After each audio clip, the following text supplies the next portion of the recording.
D students, आज हम next chapter start करेंगे कैपेसिटर्स एंड कैपेसिटेंस। तो उसमें फर्स्ट हम डिफाइन करते हैं what is a capacitor. Capacitor consist of two conductors separated by an insulator. Mean कि जस्ट हमारे पास कैपेसिटर क्या होता है कि ये दो कंडक्टर्स हैं, किसी भी ये शेप के हो सकते हैं, और these conductors are separated by insulator. तो इसमें बीच में कोई इंसुलेटिंग मीडियम भी हो सकता है और बीच में एयर भी हो सकती है। ठीक है, तो फर्स्ट हम सिंपल केस देखेंगे कि अगर बीच में कोई इंसुलेटिंग मीडियम नहीं है तो वो एयर के लिए पढ़ेंगे, और बाद में अगर उसमें इंसुलेटिंग मीडियम बीच में कोई आ जाता है तो उस केस में देखेंगे कैपेसिटर्स पे क्या फ़र्क पड़ता है। तो जो इंसुलेटर मीडियम बीच में रखते हैं उसको डाई इलेक्ट्रिक कहते हैं। ठीक है, so dielectric mean is just a insulator material that separates the two conductors, क्योंकि ये दो कंडक्टर्स को आपस में टच नहीं करना चाहिए। जो कैपेसिटेंस होती है किसी भी कैपेसिटर की, वो ये होती है कि वो कितना वो चार्ज स्टोर कर सकता है किसी एक प्लेट के ऊपर, और वो डिपेंड करती है कि उस कैपेसिटर की शेप क्या है, और दूसरा ये कि उनके बीच में जो इंसुलेटर मटेरियल है मीन के डाई इलेक्ट्रिक मटेरियल है वो कौन सा है। सो डाई इलेक्ट्रिक मटेरियल और शेप और साइज ऑफ कंडक्टर और कैपेसिटर की शेप पे भी डिपेंड। फर्स्ट कैपेसिटर्स, हम ये कहते हैं कि कैपेसिटर्स जो होती है कि कोई भी कैपेसिटर है वो किसी एक प्लेट पे कितना चार्ज स्टोर करते हैं। अच्छा, जब हम बात करते हैं ना कि चार्ज स्टोर होने कैपेसिटर, तो इसका मतलब ये होता है कि charge store on any one plate. क्योंकि अगर आप ओवरऑल पूरे कैपेसिटर पे देखेंगे तो पूरे कैपेसिटर पे चार्ज स्टोर ज़ीरो होता है। मीन कि अगर आप ये फिगर में इसमें देखेंगे ये पैरेलल प्लेट कैपेसिटर है, अगर तो जितना इस पे पॉजिटिव चार्ज है उतना ही नेगेटिव चार्ज है, तो ओवरऑल इस पे देखिए चार्ज क्या होगा, ज़ीरो होगा।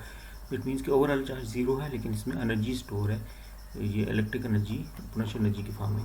तो अगर आप किसी एक प्लेट पे देखें तो जितना चार्ज इस प्लस चार्ज क्यू पे होगा उतना ही चार्ज नेगेटिव प्लेट पे होगा।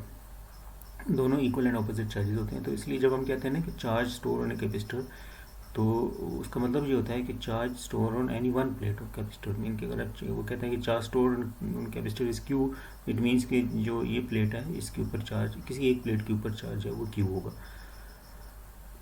अच्छा, अब कैपेसिटर को जो हम जितना ज़्यादा पोटेंशियल डिफरेंस अप्लाई करेंगे यहाँ से, उतना ज़्यादा चार्ज स्टोर करेगा।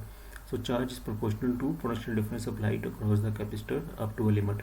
और यहाँ पर प्रोपोर्शनलिटी कांस्टेंट अगर लाएं तो वो C है, C is equal to Q over delta T which is called capacitance.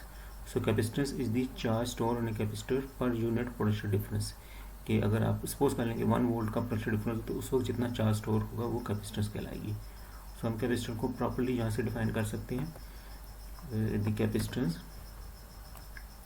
C of a capacitor is a ratio of magnitude of charge on either conductor to the magnitude of the potential difference between them। कि जो भी दो conductors हैं ये, इसके ऊपर हमें देखिए प्लस क्यू चार्ज है, इसके ऊपर माइनस क्यू चार्ज है, तो किसी एक प्लेट के ऊपर जितना चार्ज है क्यू डिवाइडेड बाई जितना हमने यहाँ से इसको पोटेंशियल डिफरेंस दिया था इसको चार्ज करने के लिए।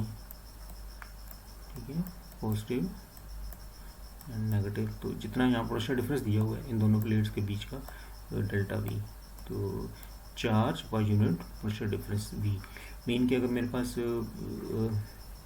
डिफरेंट कैपेसिटर्स हैं उनको मैं एक जैसा पोटेंशियल डिफरेंस दूँ तो जो जितना ज़्यादा चार्ज स्टोर करेगा, पोटेंशियल डिफरेंस एक जैसा दे रहे हैं तो जो जितना ज़्यादा चार्ज स्टोर करेगा उसकी कैपेसिटेंस उतनी ज़्यादा होगी। तो capacitance, so is it capacitance, therefore capacitance is a measure of capacitor's ability to store charge and electric potential energy। Capacitance की यूनिट क्या होती है? Unit of capacitance is farad. 1 farad is equal to 1 coulomb per volt. कि अगर 1 volt potential difference दे रही है उस वक्त अगर वो कैपेसिटर 1 कूलम चार्ज स्टोर कर ले तो उसकी कैपेसिटेंस 1 फेरेड होगी, जो कि बहुत बड़ी यूनिट है, क्योंकि 1 वोल्ट पे 1 कूलम चार्ज करने के लिए बहुत बड़ी प्लेट्स चाहिए। तो इसलिए यूजली जो हम प्रैक्टिकली देखते हैं तो उसमें जो यूनिट्स यूज़ होती हैं वो माइक्रो फेरेड, पिको फेरेड और नैनो फेरेड इस रेंज में यूज़ होती हैं। Micro to pico farad, that is micro farad nano farad और पिको फैरेड। अब हम देखते हैं कैपेसिटर हमारे पास कैपेसिटेंस किस तरह कैलकुलेट कर सकते हैं। तो उसमें हम एक पहली एग्जांपल लेते हैं कि हमारे पास अगर एक आइसोलेटेड चार्ज स्फीयर है, कोई एक आइसोलेटेड चार्ज स्फीयर है, उसके ऊपर चार्ज Q है, ठीक है। कंडक्टिंग स्फीयर है, उसकी सरफेस पे चार्ज क्या है, Q है। तो इसके ऊपर देखते हैं कि इसकी कैपेसिटेंस क्या होगी। तो कैपेसिटेंस के लिए हमने देखा था कि इसमें दो प्लेट्स होती हैं, दो कंडक्टर्स होते हैं। तो इसमें हम अज्यूम कर लेते हैं कि इसमें जो दूसरा कंडक्टर है वो भी एक और प्लेट है, इस तरह एक और, सॉरी प्लेट नहीं, एक और स्फीयर है, और वो उसका भी सेंटर, उसका सेंटर और इस स्फीयर का सेंटर सेम है। इनके ये वाला अगर स्फीयर ये वाला है, ठीक है, तो दूसरा स्फीयर इस तरह होगा, कंसेंट्रिक स्फीयर, और इसका सेंटर भी क्या होगा, दोनों का सेंटर सेम होगा। तो बट वो जो दूसरा स्फीयर है वो, उसको हम कहते हैं कि वो इन्फानाइट पर है, ठीक है। तो दोनों के, इसका मतलब ये होगा कि दोनों के ब्लेड का जो पोटेंशियल डिफरेंस होगा दोनों के बीच का, वो पोटेंशियल डिफरेंस की बजाय वो पोटेंशियल आ जाएगा इस स्फीयर के ऊपर है, और क्योंकि दूसरी हम पॉइंट्स है वो इन्फानाइट पे ले रही हैं। तो हम देख चुके हैं, पहले हम देख चुके हैं कि the electric potential of a sphere, ठीक है, हम पोटेंशियल ले रहे हैं ना, क्योंकि दूसरी जो कंडक्टर है वो इन्फानाइट है, और इन्फानाइट से किसी पॉइंट तक लाने के लिए जितना वर्क पर यूनिट चार्ज होता है वो पोटेंशियल, इलेक्ट्रिक पोटेंशियल होता है। So electric potential delta V of a sphere of radius R, ये हम पहले कर चुके हैं, ये इक्वल होता है KE q ओवर आर, और कैपेसिटेंस होती है Q over delta V by definition charge per unit potential difference, तो is equal to Q over ये डेल्टा वी पोटेंशियल की ये वैल्यू यहाँ पुट कर दें, इसमें ये R ऊपर चला जाएगा, मल्टीप्लाई होकर और Q कट जाएगा, तो R ओवर KE, और इसको लिख सकते हैं KE जो है वो इक्वल है 1/4 एप्सिलॉन नॉट, और 4 एप्सिलॉन नॉट ऊपर आ जाएगा यहाँ। तो इट मीन्स कि अगर हमारे पास एक आइसोलेटेड स्फीयर है, उसकी जो उसका रेडियस R है, तो उसकी कैपेसिटेंस क्या होगी, C is equal to 4 pi epsilon naught R। It means कि इसकी कैपेसिटेंस जो है उसके चार्ज पे डिपेंड नहीं कर रही स्फीयर पे, सिर्फ उसके रेडियस पे डिपेंड कर रही है, ठीक हो गया। जितना ज़्यादा उसका रेडियस होगा उतनी कैपेसिटेंस ज़्यादा होगी। अच्छा, नेक्स्ट हम देखेंगे हमारे पास अगर डिफरेंट पेयर ऑफ कंडक्टर्स हैं और उनकी डिफरेंट ज्योमेट्री है, डिफरेंट शेप है, तो उनकी कैपेसिटेंस हम किस तरह निकाल सकते हैं।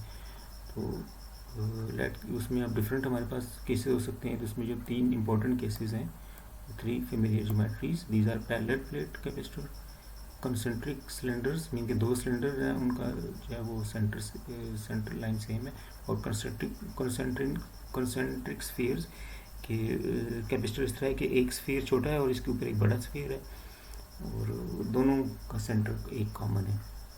तो नेक्स्ट क्लास में हम इसकी पैरेलल प्लेट की कैपेसिटेंस जो है वो हम फाइंड करेंगे।